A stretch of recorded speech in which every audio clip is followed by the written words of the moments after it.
Hi කොහොමද ඉතින් ඔයාලට ඔන්න මං අද කලින් වීඩියෝ එකේ කිව්වා වගේම අපි ලංකාවට ඇවිත් මොනවද කරේ කොහෙද ගියේ කියලා මේ වීඩියෝ එකෙන් අරගෙන එනවා. අවසාන වෙනකම්ම වීඩියෝ එක බලන්නකෝ. ඉතින් අපි ලංකාවට ආව ගමන් මුල්ම දවස් දෙක හිටියේ හස්බන්ඩ්ගේ ගෙදර. ඒ දවස් දෙක නම් ගෙදරටම වගේ තමයි අපි ගෙවුනේ. මොකද ගමන් මහන්සියක් තිබුණ නිසා. ඊට පහුවෙන්ද වගේ අපි ආව මාතර පැත්තට පොඩ්ඩක් ටවුන් එකේ ඇවිදින්න කියලා හිතාගෙන. එහෙමම අපි බීච් එකට ගියා හවස් වරුවේ. මොකද හැන්දෑවට බීච් එක ලස්සනත් එක්ක ඒ වගේම නිදහසේ ඉන්න පුළුවන් නේ. ඉතින් අපි රෑ වෙනකම්ම වගේ බීච් එකට වෙලා ඉඳලා දැන් අපි මේ යන්නේ අපේ අම්මයි තාත්තයි බලන්න. ගිය සැරේ නම් අපි ලංකාවට එද්දි ගෙවල් දෙකටම නොකිය තමයි ආවේ සර්ප්‍රයිස් කරන්න. ඒ වුණාට මේ අවුරුද්ද නම් දවස් දෙකක් විතර මං හස්බන්ඩ්ගේ ගෙදර හිටිය නිසා දැන් අපේ ගෙදරින් දන්නවා මං ලංකාවට ඇවිත් ඉන්නේ කියලා.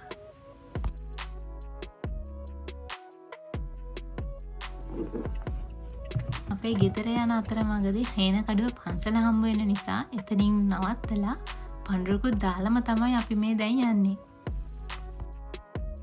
ඉතින් දැන් තමයි අපි මේ ගෙදර ආවේ. ගෙදර එද්දි නම් චුට්ටක් රෑ වුණා. මොකද මං ගෙදරට කිව්වේ නැහැ අද එනවා කියලා. ඒ නිසා අපි දෙන්න මගින් කෑමත් කාලම තමයි ආවේ. ගෙදරට ආව දවසේ නම් වැස්සෙන් නම් කිසි අඩුවක් නැහැ. පේනවද?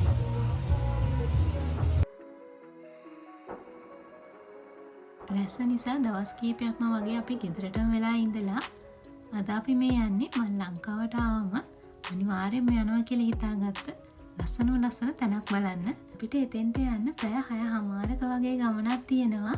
ඉතින් ඒ නිසා අපි උදේ 3ට 3:00ට වගේ තමයි ගෙදරින් යන්න පිටත් උනේ. මට කියන්න මතකුණානේ අපි යන්නේ අම්බුලුවාව ටවර් එක බලන්න. ඉතින් ඒ නිසා අපිට ගම්පොලට යනකම් යන්න ඕන.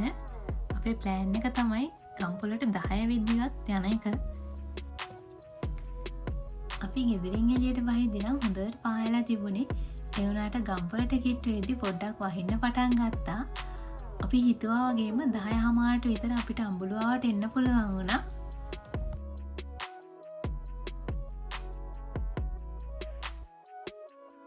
දැන් මේ අපි අම්බුලුවාව ටවර් එක ගාවට යන ගමන්.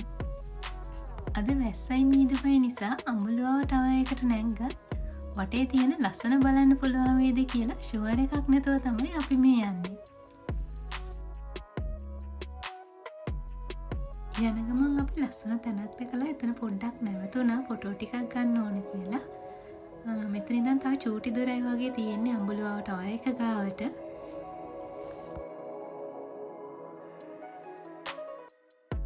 මේ තියෙන්නේ අම්බුලුවාව ටවර් එකේ මේන් එන්ට්‍රන්ස් එක.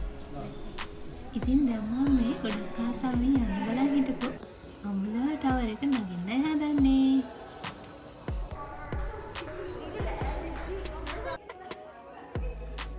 ඉතින් මේ විදිහට අම්බුලුවාව ටවර් එක ඇතුලෙන් වට කීපයක් නැග්ගට පස්සේ තමයි අපිට එළියෙන් තියෙන ලස්සන මේ view එක බලන්න පුළුවන් වෙන්නේ. අද වැස්ස දවසක් නිසා ලොකුවට ක්‍රවුඩ් එකක් හිටියේ නැහැ. ඒ නිසා අපි දෙන්නට නිදහසේ වටේ ලස්සනක් බලාගෙනම ඉක්මනින්ම ටවර් එක මුදුනට යන්න පුළුවන් වුණා. තව වට දෙකක් වගේ තමයි තියෙන්නේ අපිට ටවර් එක මුදුනටම යන්න. ඒ යද්දි පඩිපෙළ ටික පටු වෙනවා. ඉතින් එතකොට එක්කෙනෙක්ට වගේ තමයි මුදුනටම යන්න පුළුවන් වෙන්නේ. දෙන්නෙක්ට මාරු වෙන්න තියෙන ඉඩ ප්‍රමාණය මදි වෙනවා. එතකොට පඩිපෙළ නගින කෙනාට සිද්ධ වෙනවා චුට්ටක් වෙලා වේටින් ඉන්න. උඩට ගිහපු කෙනා පල්ලෙහාට බහිනකම්. අද නම් ක්‍රවුඩ් එක අඩු නිසා ඇත්තටම අපි දෙන්නට පුළුවන් වුණා ටිකක් වෙලා ටවර් එක මුදුනටම වෙලා මේ ලස්සන බල ඉන්න. ඔන්න දැන් නම් අපි මුදුනටම ඇවිල්ලා ඉන්නේ. ටවර් එක උඩට නගිද්දි නම් ඇත්තටම අපි හිතුවේ නැහැ අපිට මේ වගේ ලස්සන view එකක් බලා ගන්න පුළුවන් වෙයි කියලා. මොකද අද වැස්සයි මීදුමයි දෙකම තිබුණ නිසා අපි හිතුවේ නෑ අපිට වටේ තියෙන ලස්සන බලා ගන්න පුළුවන් වෙයි කියලා. ඒ වුණාට ඇත්තටම අපි දෙන්න අද වාසනාවන්ත වුණා ලස්සන මේ view එක බලා ගන්න. ඔයාලත් බලන්නකෝ මෙතන view එක කොච්චර ලස්සනද කියලා. අම්බුලුවාවට ගිහින් තියෙන අය නම් දන්නවා කොච්චර ලස්සනද මේ view එක කියලා. ඉතින් අපි අම්බුලුවාවේ ලස්සන දැක්කේ එක වීඩියෝස් වලින්. ඒ නිසා අපි දෙන්නටත් හිතුණා අපි දෙන්නගේ ඇස් දෙකෙන්ම මේ ලස්සන view එක බලා ගන්න ඕනි කියලා. අපි ඉතින් මෙතන ලස්සන ෆොටෝස් ටිකකුත් ගන්න අමතක කරේ නැහැ. ඉතින් ඒවත් අරගෙන හිමින් මේ අඹලුවා ටවර් එක බහින ගමන් ඉන්නේ.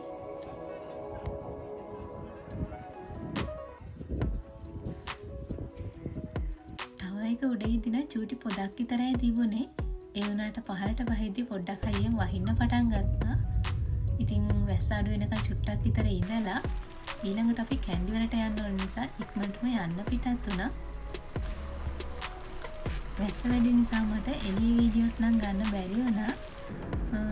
අපි මේ දැන් කැන්ඩි වලට යන ගම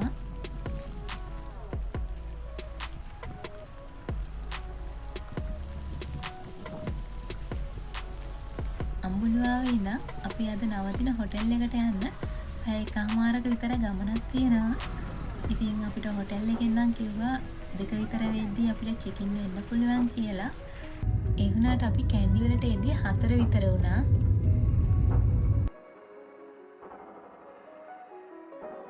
අපි නවතින හොටෙල් එකේ ඉඳන් මාලිගාවට විනාඩි 15ක වගේ දුරක් තමයි තියෙන්නේ. අද ඉතින් මහන්සි නිසා අපි හෙට තමයි මාලිගාව වඳින්න හිතාගෙන ඉන්නේ. ඉතින් අද අපි නවතින්නේ මේ හොටෙල් රූම් එකේ තමයි. මෙතෙන්ට ලස්සන පැනරෝමා view එකක් තමයි තියෙන්නේ. වොෂ්රූම් එකට පේන view එක තමයි මේ තියෙන්නේ. ඒකේ ලොකු ග්ලාස් එකක් තියෙන නිසා හොටෙල් රූම් එකට පේන view එකම අපිට බාත්රූම් එකෙත් බලා ගන්න පුළුවන්. මහන්සි නිසා අපි ඉක්මනට වොෂ් එකක් දාගෙන වටේ තියෙන ලස්සන එන්ජොයි කරන ගමන්ම ඕඩර් කරපු පීසා එක කෑවා.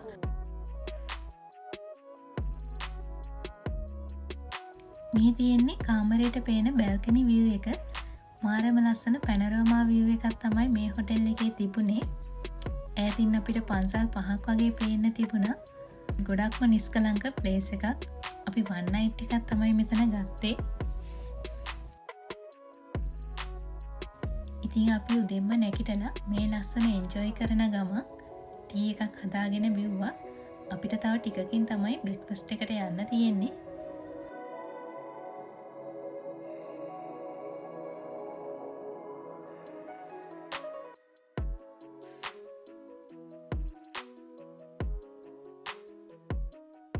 බ්‍රෙක්ෆාස්ට් එකත් අරගෙන අපි උදෙන්ම හොටෙල් එකෙන් චෙක් අවුට් වෙලා ඊළඟට ගියේ මාලිගාව වඳින්න. මොකද හොටෙල් එකේ ඉඳන් මං කිව්වා වගේම විනාඩි 15ක් වගේ තමයි අපිට තිබුණේ මාලිගාවට යන්න. ඉතින් මාලිගාවේ නම් මම වැඩි වීඩියෝස් ගන්න ගියේ නැහැ. චූටි වීඩියෝස් විතරයි ගත්තේ.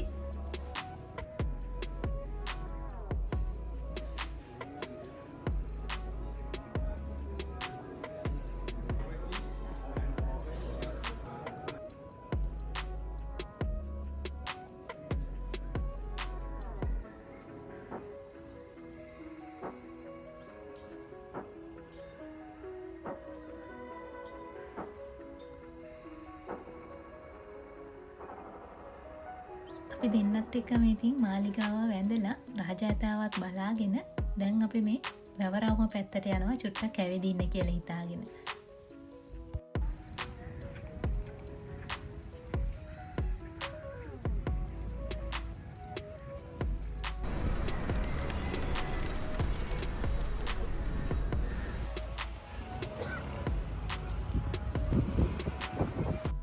වැවරවුමේ චුට්ටක් ඇවිදලා ලස්සන ෆොටෝස් ටිකකුත් අරගෙන ඊළඟට අපි මේ යන්න හදන්නේ නුවරඑළියේ බොඹුරු ඇල්ල බලන්න.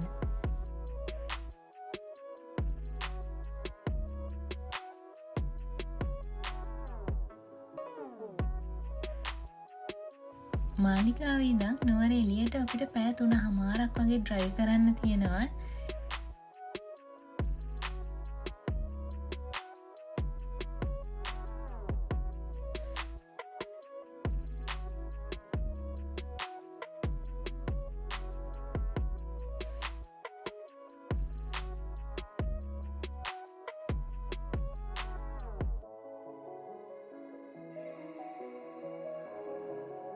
නුවරඑළියේ යද්දි අපිට හම්බුණ තවත් ලස්සන දිය ඇල්ලක් තමයි මේ. අපි ඉතින් එතන ළඟට නම් ගියේ නැහැ. ඈත ඉඳන් තමයි ඒකේ ලස්සන අපි බැලුවේ. අපි නුවරඑළිය යද්දි හමු වෙන ලස්සන තැන්වල පොඩ්ඩක් නවත්තලා ෆොටෝස් එහෙම අරගෙන තමයි යන්නේ. ඉතින් ඒ වගේ තමයි මේ තේවත්තෙත් ලස්සන ෆොටෝස් ටිකක් අරගන්න අපි නැවතුණා. මේ පාර ලංකාවට ආපු වෙලාවේ ගෙගරි පාක් එකට ගිය නිසා මේ පාර අපි යන්නේ නැහැ. කොහොමත් ගෙගරි පාක් එකට ගියොත් එහෙම අපිට බොඹුරු ඇල්ලට යන්න තියෙන ටයිම් මදි වෙනවා. මොකද දැනටමත් ගොඩක් හාස් වෙලා තියෙන්නේ ලස්සන තැන්වල නවත ආපු නිසා.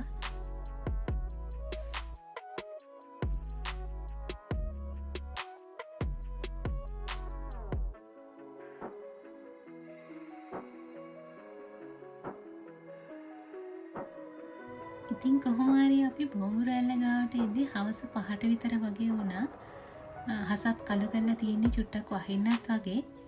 ඒ නිසා පරිසරයක් පොඩ්ඩක් අඳුරු ගතියක් තමයි තියෙන්නේ මේ වෙලාවේ නම්. අද දවසේ අපි දෙන්න තමයි අවසානටම බොඹුරු ඇල්ල බලන්න යන්න ඉන්නේ. ඉතින් අපිට කලින් තව 4 දෙනෙක් වගේ තමයි ගිහිල්ලා ඉන්නවා කියලා අපිට කිව්වේ නම් මෙතනින්. වැස්සකුත් ළඟම එන නිසා අපි දෙන්න වීඩියෝ කරන එක නවත්තලා ඉක්මනට බොඹුරු ඇල්ල ගාවට යන්න ගියා. මොකද කළුවරත් වීගෙන එන්නේ අපි දෙන්න විතරයි අවසානටම බොඹුරු ඇල්ල ගාවට යන්න ඉන්නේ. ඉතින් අපි දෙන්න හිතුවා එතෙන්ට ගිහිල්ලාම වීඩියෝ කරනවා කියලා. කිලෝමීටර් 1.5 2ක් විතර පයින් ගියාට පස්සේ තමයි අපිට මෙන්න මේ ලස්සන බොඹුරු ඇල්ල බලා ගන්න පුළුවන් උනේ. එතෙන්ට යද්දි දැනුණු මහන්සිය ඇත්තටම පොඩ්ඩක්වත් දැනුන්නේ නැහැ එතෙන්ට ගියාට පස්සේ. මොකද මේ view එක දැක්කම ඒ මහන්සිය අපිට නැති වෙලාම ගියා. අර උඩින්ම පේන තනකොළ පිස්ස වගේ තැනට නෙමෙයි අපි අද මේ ආවේ. මොකද එතෙන්ට යන්න ටිකක් වතුර සැර වැඩි කියලා හිතුණා. ඒ නිසා අපි කෙලින් තියෙන පාරේ තමයි මෙතෙන්ට ආවේ. මේ දවස්වල වැස්සත් වැඩි නිසා ඇල්ලේ වතුර පාරත් සැර වැඩි. ඉතින් අපිට ෆොටෝස් වීඩියෝස් ගන්නත් ටිකක් අමාරුයි. මොකද ඒකෙන් එන පින්න නිසා කැමරා එක බොඳ වෙනවා. ඉතින් අපිට පුළුවන් විදියට අපි වීඩියෝස් ටිකකුයි ෆොටෝස් ටිකකුයි ගත්තා. සමහර ඒවා නම් ඇත්තටම බොඳ වෙලා තියෙන්නේ.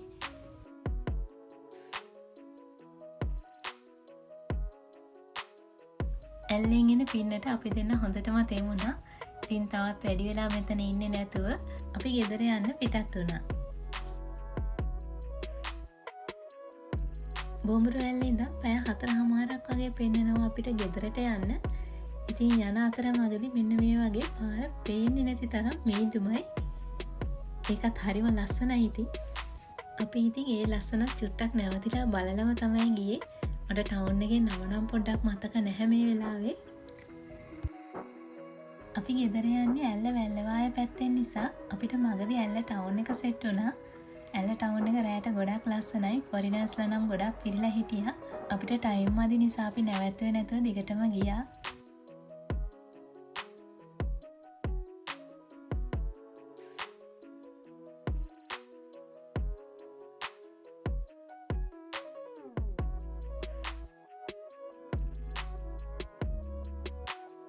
දැන් ඉන්නේ අපි අඟුණුකොළ පැලැස්සේ. තව පොඩි දුරයි තියෙන අපිට ගෙදරට යන්න. මේ තමයි අපිට හම්බ වෙන අවසානම ටවුන් එක. ඉතින් අපේ ලංකාවේ ගෙවුන ලස්සනම දවස් දෙකක් ඉවර වුණේ මෙන්න මෙහෙමයි. තවත් මේ වගේ අපි ගියපු තැන්වල වීඩියෝස් අරගෙන එනකම් අපිව subscribe කරලා තියාගන්න. See you!